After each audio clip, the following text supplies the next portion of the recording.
I have a friend, an older fellow about my age, but going back to his childhood, he tells about an incident which shaped his life for decades afterwards.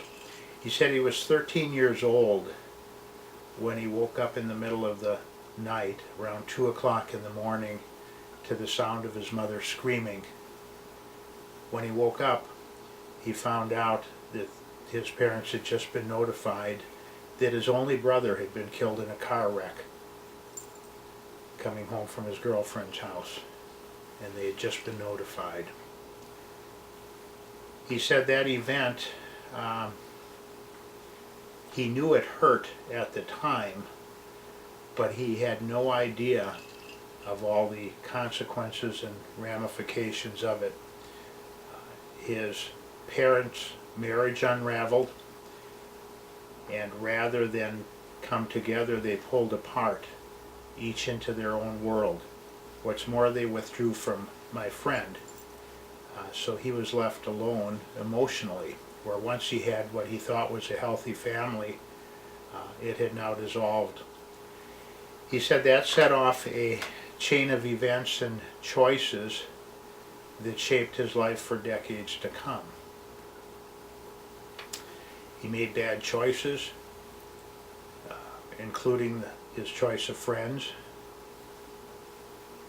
Ended up drinking a lot, rebelling, and initially he thought that he could just gut it out.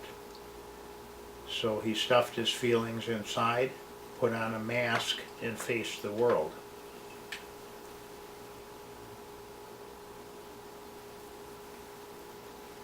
What happens when our world is shattered by a trauma?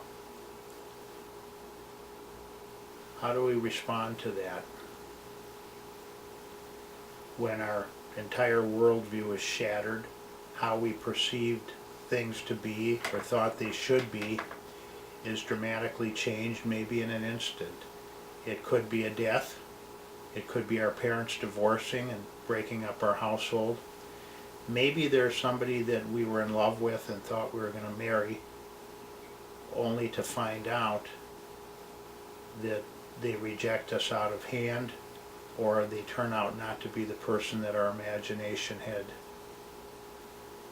made them up to be. What happens when our worldview is shattered by trauma is it triggers a process of grieving. That process is fairly well understood and has very well defined stages to it. The stages are denial, negotiation, anger, depression or sadness, and hopefully finally acceptance. The problem is many of us never move through that process and come to a place of acceptance. We can get stuck unless we understand what's happening, first of all, and how to deal with it. In my friend's case, nobody came alongside of him. He didn't understand the process. He knew he hurt, but rather than try to sort through it in a healthy fashion, let alone getting help, he tried to gut it out and ended up making bad choices. He would tell you that it took decades before he finally came to a place of healing where he could look back on his life and sort it out. Not just the trauma of losing his brother in a car wreck, but the whole chain reaction that set off. His parents withdrawing from him emotionally, his family life falling apart, and then the consequent choices he made from that. First of all, to try and pretend that he could deal with it and put on a mask to face the world while he was stuffing all these feelings inside and not sorting through them.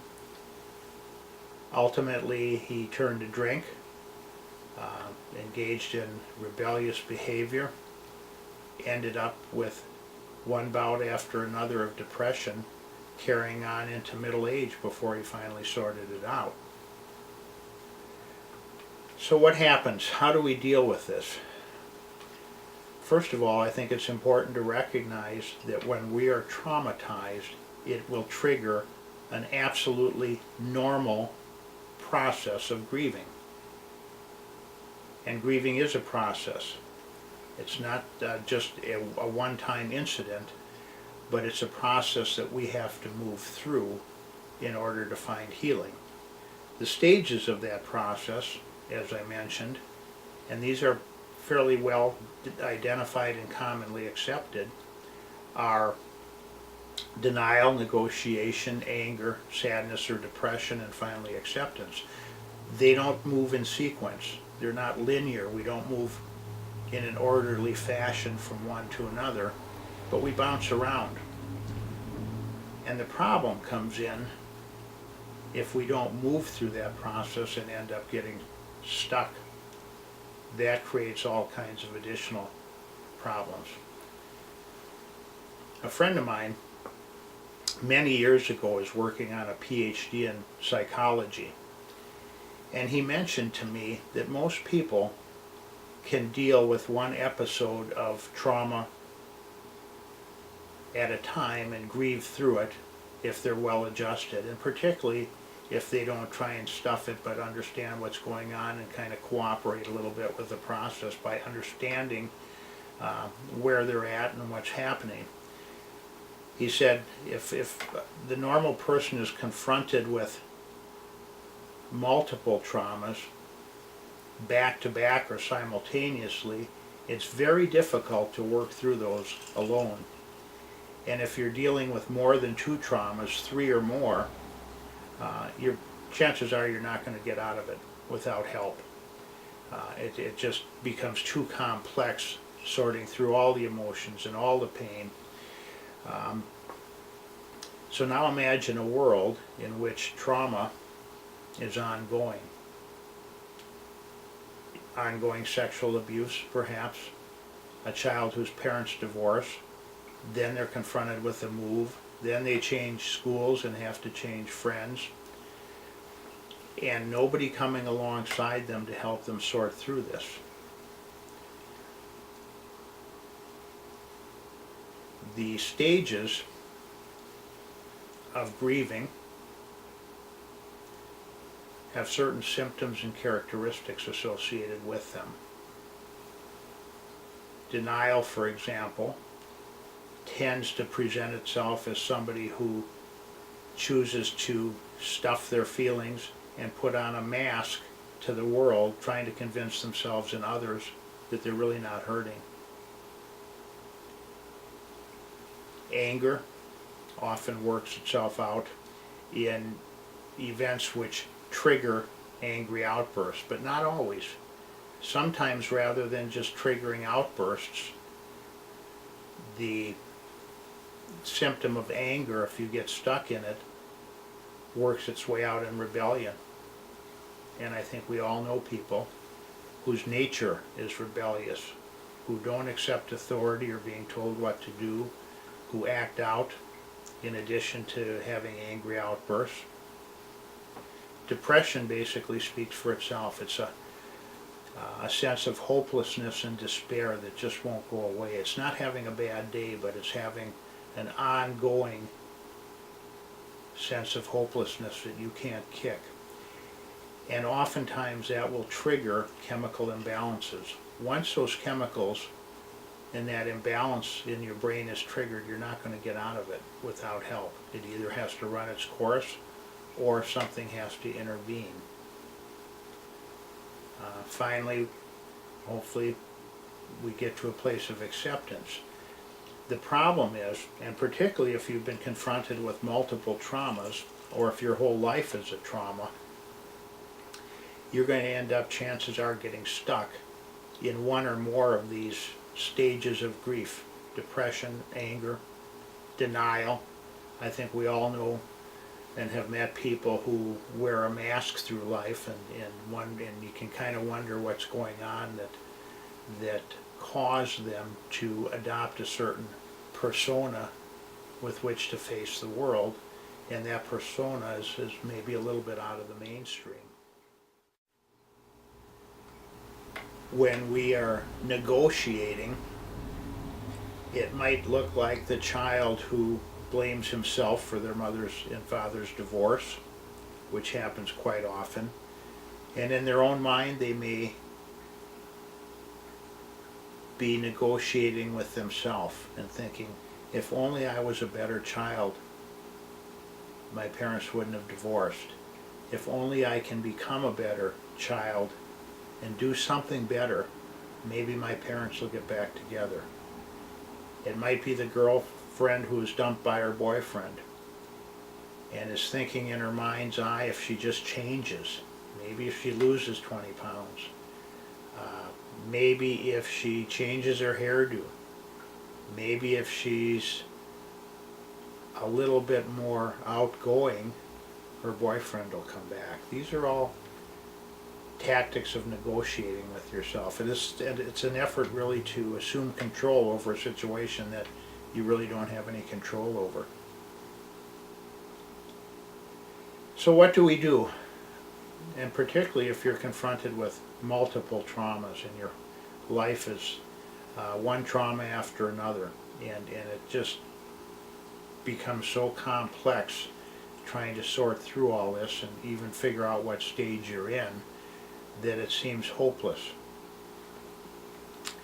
The first thing I think it's necessary to do is to recognize that grieving is normal, and you're going to be confronted with these various stages, and to recognize it and to be realistic about it, but also to understand when you're getting stuck. And that's the place where you need to really begin sorting through and probably get some help. The common and most dangerous reaction to multiple traumas is we kick into survival mode.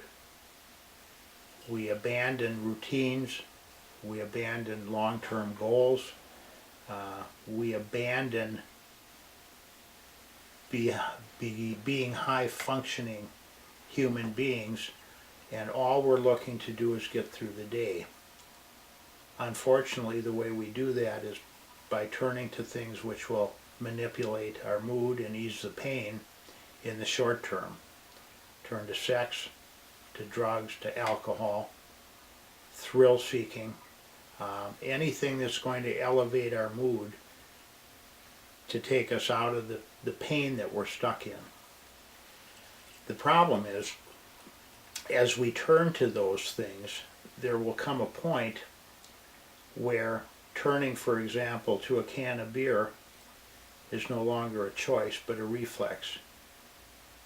And once these things become a reflex, we're looking at the fountainhead of addiction, where choice itself has faded out, and now we're simply reacting to things by manipulating our mood without thinking, and the things we turn to have taken over our lives.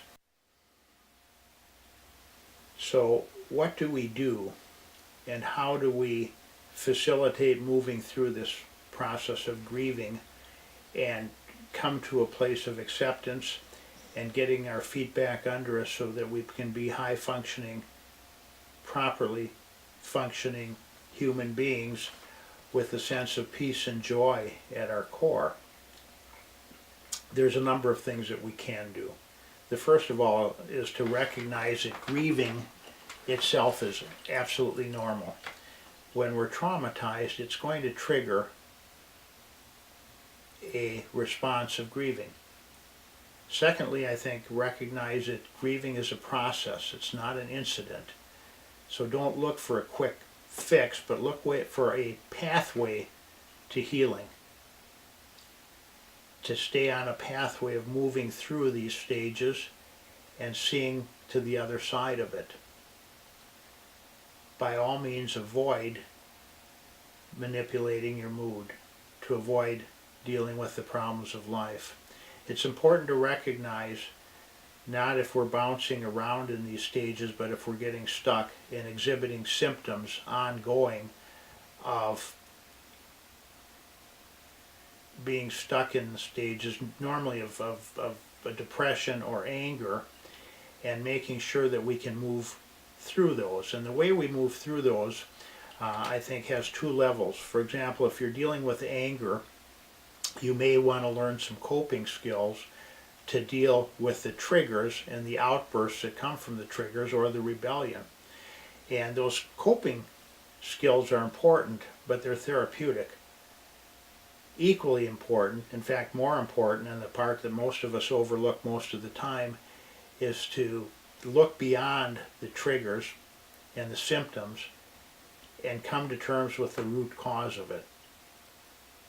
What is causing this attitude of anger or depression in me, and begin dealing with those.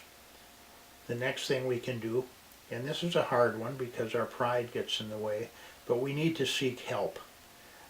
We need to get help to work through these processes. It might be a good friend, it might be professional help, there might be some short-term medication that's useful, but please don't look at that as a long-term fix or healing. And then finally, I think the real source of healing is to come into a relationship with God through Jesus Christ.